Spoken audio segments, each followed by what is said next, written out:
Point number 1, college marks. So তোমালোকৰ college marks বহুত important হৈ যায় in terms of তোমালোকৰ internship বা on campus placements ৰ ওপৰত এইবোৰ বহুত important হৈ যায় মানে placements তো তোমালোকৰ college marks বা তোমালোকৰ college CGPA চাব আৰু তাৰ পিছতে তোমালোকৰ placements বোৰ দিব সো এইটোৱে যদি তোমালোকৰ college marks ঠিক চলি তেন্তে তোমালোকে নতুন নতুন skills শিকি যাব পাৰিবা আৰু যদি কাৰোবাৰ college marks কম হৈ আছে তেওঁলোকৰ মনত টেনচন থাকিব যে যদি কিবা কাৰণত এখন সাবজেক্টত CGPA বেয়া হৈ যায় নাইবা মাৰ্কস বেয়া হৈ যায় তেন্তে যদি কিবা কাৰণত বেকলগ হৈ যায় তেন্তে তেওঁলোকৰ গুতে CGPA টো বেয়া হৈ যাব সো সেই কাৰণে এইবোৰ টেনচন নহবলৈ তোমালোকে কলেজ মাৰ্কস টো ভালদৰে মেইনটেইন কৰি ৰাখিবা আৰু CGPA টো মেইনটেইন কৰি ৰাখিবা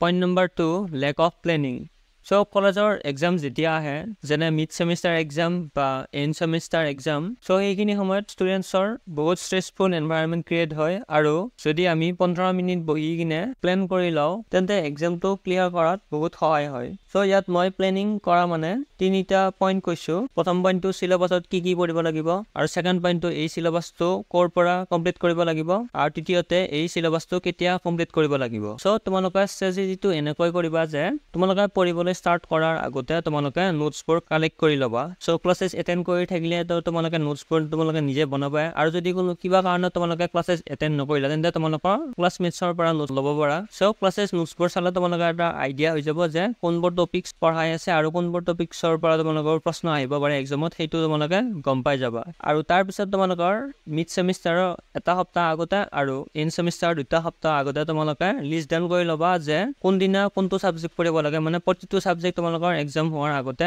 একবাৰ চাই যাব লাগে আৰু অলপ পাৰিলে প্ৰেক্টিসও কৰি যাব লাগে সো এনেকুৱাকে এটা ক্লিয়াৰ প্ল্যানিং বনাই লৈ যাবা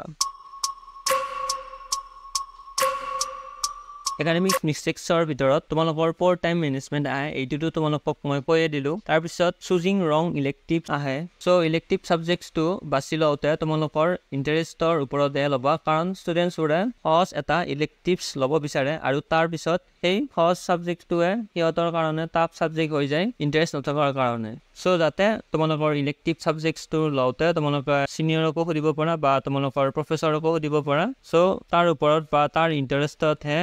তোমাৰ ইন্টাৰেষ্টতহে তোমালোকে ইলেক্টিভ সাবজেক্টটো বাছি ল'বা তাৰ পিছত স্কিপিং ক্লাसेस এইটোৰ ওপৰতো কৈ থৈ দিছো যে তোমালোকে ক্লাसेसবোৰ স্কিপ নকৰিবা বিশেষকৈ তোমালোকৰ পৰীক্ষাৰ আগতে তো তোমালোকৰ ক্লাसेसবোৰ স্কিপ নকৰিবা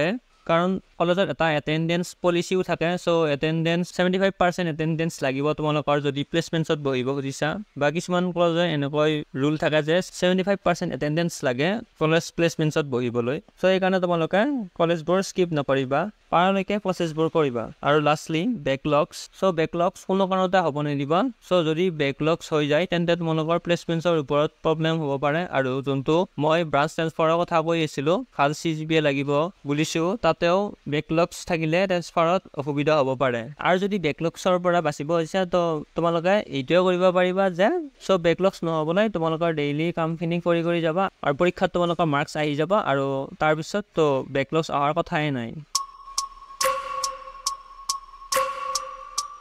So practical worksৰ ভিতৰত তোমালোকৰ lab exams থাকে ভাইবা থাকে so ইয়াৰ পৰাও তোমালোকৰ semester marks total count কৰে সেই কাৰণে তোমালোকে practical classes বোৰতো মিছামিছি গৈ এনে ক্ষতি নকৰিবা আৰু যদি টেকনিক্যাল প্ৰ্যাকটিক্যালটো কৰাই দেখাই তেন্তে তোমালোকে এইটো কৰিব পাৰিবা যে নোট ডাউন কৰি লবা তাৰ পিছত ৰুমত আহি তোমালোকে আকৌ একবাৰ চালে তোমালোকৰ ৰিভাইজ হৈ যাব আৰু মনতো থাকি যাব সো হেনকৈ তোমালোকে প্ৰ্যাকটিক্যাল ওয়াৰ্কছবোৰ ক্লিয়াৰ কৰিব পাৰিবা আৰু most important project work so project work যিমান পাৰা কৰিবা আৰু তোমালোকৰ প্লেসমেন্টৰ সময়তো প্ৰজেক্টস কিমানটা কৰিছা সেইটো চাই তেওঁলোকে যদি বেছিকৈ প্ৰজেক্টস কৰিছা তেন্তে প্লেসমেন্টস লগাত সহায় হয় সো তোমালোকৰ বুকস কিতাপবোৰ ক'ত পাবা এইটো কথা মোক বহুতেও সুধি আছিলা সো তোমালোকৰ বুকস বিলাক তোমালোকে এলত হোৱা কলেজৰ পৰা পাবা ফাইনেল এডমিশন যেতিয়া হ'ব তেতিয়া দি দিব নহলে ক্লাसेसবোৰ ষ্টাৰ্ট হলে দিব আৰু ফাইনেল এডমিশনতে তোমালোকৰ হোষ্টেলৰ কাৰণে এপ্লাই কৰিব পাৰিবা আৰু হোষ্টেল লাগে যদি তোমালোকৰ ফাইনেল এডমিশনতে ক'ব যে হোষ্টেল লাগে নেকি তো এইটোৱে যদি তোমালোকক হোষ্টেল লাগে ফাইনেল এডমিশনতে তোমালোকে এপ্লাই কৰিবা হোষ্টেলৰ কাৰণে